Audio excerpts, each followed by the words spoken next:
Okay, what's up YouTube? My name is Galen and this is Galen's Gadgets. I want to thank you so much for joining my channel today. And if you have not already, please do not forget to like and subscribe if you want to keep seeing videos on tech just like this one. So today I'm going to do something a little bit different. I'm going to do a comparison or a versus or a pros and cons video of these two watches right here. So to the left you can see I have the Galaxy Watch 4 Classic, and to the right I have the Amazfit GTR 2. I decided to pick these two watches because these are actually two of my favorite watches that I have picked up for myself within the last year or so. The Galaxy Watch is a full featured smartwatch. It's basically double the price of the Amazfit watch, and then the Amazfit is just like a basic smartwatch. It handles all of your basics. So I'm just going to be covering what you can do on one and what you cannot do on the other, the pros and cons of these two devices, and so on. So if you have any questions, feel free to leave them in the comments, and let's just hop into this video now.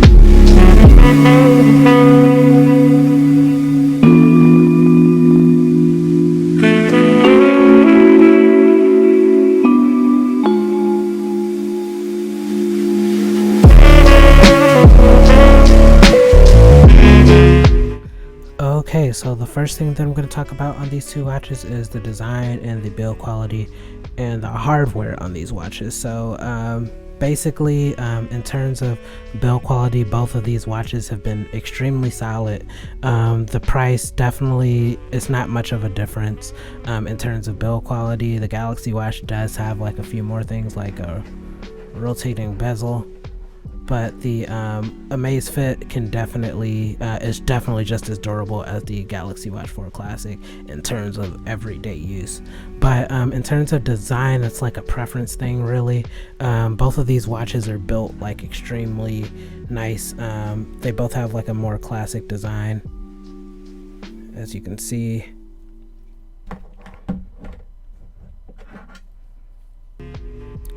They both just have that old school vibe to it, and I love that in my smartwatches. So it's just a preference thing in terms of design, but in terms of build quality, they are very similar in terms of durability and scratch resistance and things like that, water resistance as well. In terms of like the fitness trackers on the back, the Galaxy Watch 4 Classic will have a lot more. That's one big separator in price, I'd say. It just has like more sensors and more up-to-date sensors. Like, it has some pretty new technology, such as its BIA tracker, I believe it's called, in which you can send an electronic pulse throughout your body, and it will track your body mass and the level of water in your body, the level of fat in your body, and things like that. But the Amazfit GTR 2 has all the classics. It has a blood oxygen level monitor, heart rate monitor, step tracking, sleep tracking, and both of these watches do have GPS so that you can track like where you go. So in terms of the fitness tracking, that is one area in which the price definitely shows, and more expensive watches usually do have newer types of fitness tracking hardware in these watches. Speaking of hardware, the Galaxy Watch 4 Classic does have like a lot more powerful processor, and it has more RAM in it. It has like 2 gigs of RAM. I think the Amazfit GTR 2 only has like a half a gig, but it doesn't need a lot of RAM just because of like the limitations in software. I'm gonna go over software later. You could actually do a lot more on your Galaxy Watch 4 Classic in terms of software than you can on the Amazfit GTR 2. So yeah, that's just my thoughts about the design, the build quality, and the hardware on these devices. So the next thing that I'm going to talk about is a big deal to me, honestly, and that is the battery life. So battery life with these two watches is night and day. You probably wouldn't guess this, but the less expensive watch, the Amazfit GTR 2, actually triples the battery life, probably even more than triple the battery life of the Galaxy Watch 4 Classic. I get 2 days max on this Galaxy Watch 4 Classic just because of all the software that's always running on this watch.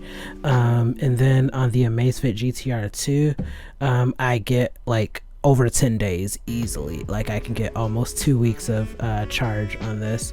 In terms of charging speeds, this actually charges faster too. Like this will top out at around an hour and a half. The Galaxy Watch 4 Classic takes around 2 to 2.5 hours to charge. So battery life is just a lot better on the Amazfit GTR 2, just mainly because of just like the features that it has compared to the features on the Galaxy Watch 4 Classic. The Galaxy Watch 4 Classic just has a lot of software that is just heavier than what's on the Amazfit watch. So that's like really important to me because I like to wear my smartwatch for like days at a time because I like to track my sleep. So I would only be able to track like probably one night with this Galaxy Watch. Well, on the Amazfit, I don't even have to like charge it for 10 plus days. So yeah, battery life is something that's really important to me, and I know that's probably important to a lot of other people. So these less powerful smartwatches will always pack the better battery until Apple and Samsung just like really spends time on battery optimization on their softwares. Okay guys, so now I'm going to talk about the software on these two watches. So this is another area in which like the price can definitely show, just because these more full featured smartwatches just have a lot more. This Samsung watch is running Wear OS, which is basically like the Android version of the Apple Watch. That's what I'm gonna use because more people are familiar with how an Apple Watch works. And then the Amazfit watch, this just has all of the basics that you would want on a smartwatch. So I'm just going to show you guys what will come with the Amazfit watch. So if you just swipe up, you can see you get your notifications. When you get these notifications, you can't really respond to them, but you can do that from your watch on the Galaxy Watch. So you can see I just got a TikTok notification actually. All you can do is basically just delete it.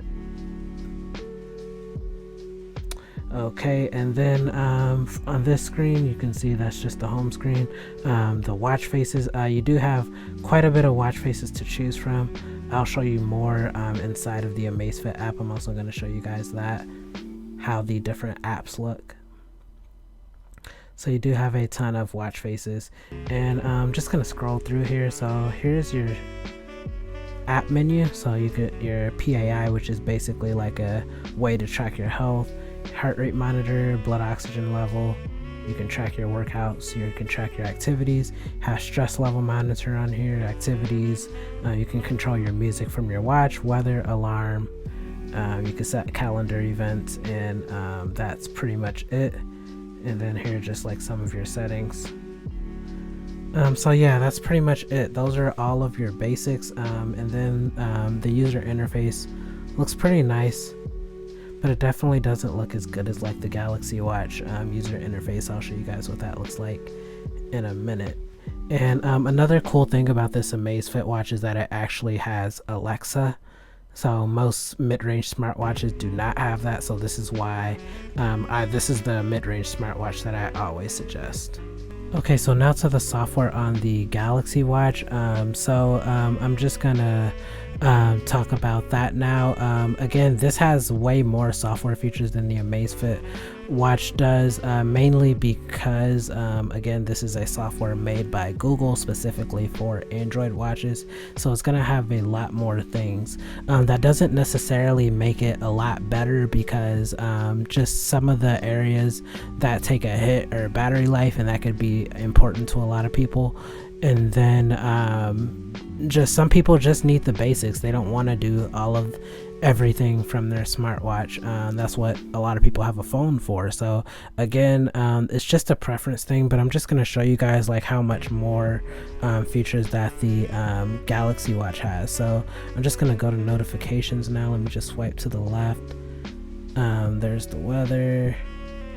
Okay, this is a Discord notification, and as you can see, I could respond to this if I wanted to. So I could talk, I could write down my phrase, I could use an emoji, I can just start typing on a keyboard.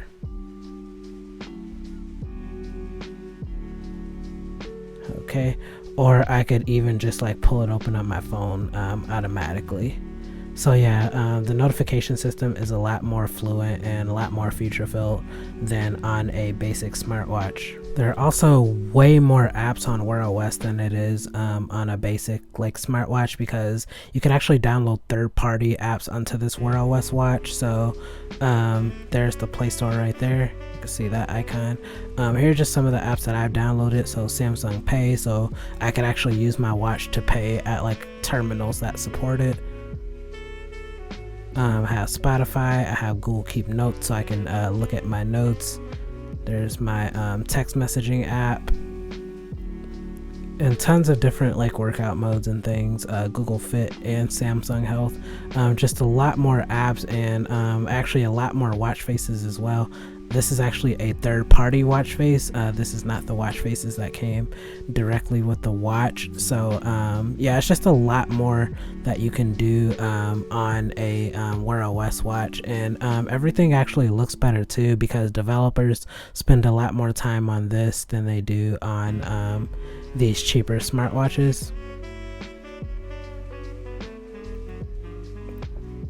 So yeah, I'm just scrolling through so you guys can see what this looks like.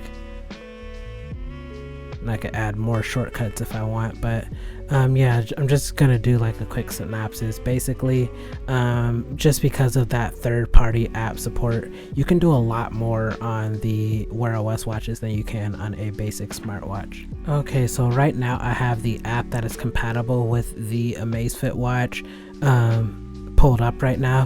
One thing that both of these watches have in common is that you do have to download a compatibility app to get these watches running. Basically what this app does, it will sync like all of the important things such as your notifications and your fitness data to this app, and that's just like how it will run. You do have to download this app in order for everything from your phone to sync to your watch properly. That's what a smartwatch does. It's just like a companion to your phone basically. So this is the Zepp app for the Amazfit. As you can see like all of this fitness data in here. It's a really clean app, and you could share this with other people if you want. And then just some more quick data. You have a ton of settings that you can adjust as well. It's actually very similar to the Galaxy wearable app. So you could change watch faces from here. You could also do that from the Amazfit Zepp app. So yeah, that is very similar. One thing I don't like about the Galaxy watch is that since I have a non-Galaxy phone, I can't like sync my fitness data to the Galaxy app. That's just like one of the cons of having a regular Android with the Galaxy Watch 4 anyway. Hopefully they fix that later with an update, and then they give a Google Assistant to give it a pretty good voice assistant. So yeah, as you can see, the apps are pretty much similar. The UI is just a little different. I actually like the Zepp app better, but that's just my preference. This is definitely like a preference thing. Okay guys, so overall the major difference between these two watches, where the price really shows in these two watches, is the amount of fitness features that you can get on this Galaxy Watch 4 or any other Wear OS watch or an Apple Watch versus like the basic smartwatch. There's just a few more fitness features, and these like more expensive watches are usually like more obligated to include like the new cutting edge technology, the newest fitness technology. So they usually have more up-to-date fitness features than the basic smartwatches do. And then just like the software in general is just more robust, it's more interactive, it's more customizable. You can download third-party apps to make this watch exactly how you want it pretty much. That's what's gonna be the major difference between these two watches. If you don't need all of that, if you're not using your watch like a smartphone, I would highly suggest like picking up the Amazfit GTR 2 or any other watch, any other basic smartwatch similar to that, like a Fitbit or the OnePlus watch, or just watches like that. So yeah, if you have any questions about this video, feel free to leave them in the comments, and I will get with you guys later. Thanks for watching.